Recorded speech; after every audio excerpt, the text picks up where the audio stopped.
हिंसा ना करे किसी को भी और खुद भी अपने आप को नुकसान ना पहुंचाए। आपने कहा कर्म, कर्म हमेशा हमें अच्छा करना चाहिए, सभी को पता है, लेकिन कैसे जाने कि जो मैंने कर्म किया है वो सही है या नहीं?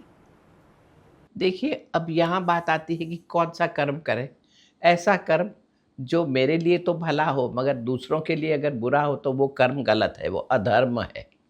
हम योग में कहते हैं धर्म के रास्ते पर चलो। धर्म यानी रिलीजन नहीं, योग रिलीजन है ही नहीं। कर्तव्य, कर्तव्य मेरा कर्तव्य मैं करूं। अब इस परिस्थिति में मेरा कर्तव्य क्या है वो सोचकर मैं अपने कर्म करूं। ये कर्म, अब ये कर्म जब मैं कर रही हूं तो मुझे तो सिर्फ खुद का देखना है कि इस परिस्थिति में मैं क्या करूं।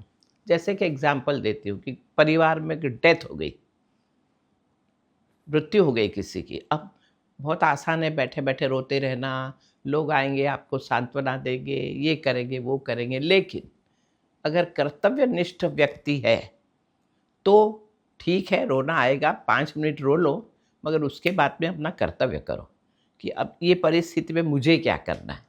अभी डेथ हुई है तो क्या क्या कितने काम होते हैं परिवार में जब डेथ होती है। लग जाओ कर्तव्य करने अपने। कोई बीमार है, कोई ये है, किसी को स्टेशन से लाना है, किसी को क्या करना है, कोई वगैरह वगैरह बहुत काम होते हैं। तो कर्तव्य करो। और जब इंसान अपने कर्तव्य करता है तो देखा गया है कि वो स्वस्थ ही रहता है। कोई रोग उसको छेड़ नहीं सकते, होगा ही नहीं, क्योंकि वो कर्तव्यनिष्ठ है। क्योंकि वो फालतू में बैठे-बैठे पास्ट के और फ्यूचर के बारे में नहीं सोच रहा, अभी मैं क्या करूँ उसके बारे में सोच रहा है। तो योग में महत्व दिया है, कर्तव्य करो, अपना धर्म करो। इसे कहते हैं धर्म, इसे कहते हैं सनातन धर्म। बात एक ही है और ये हमें करना चाहिए।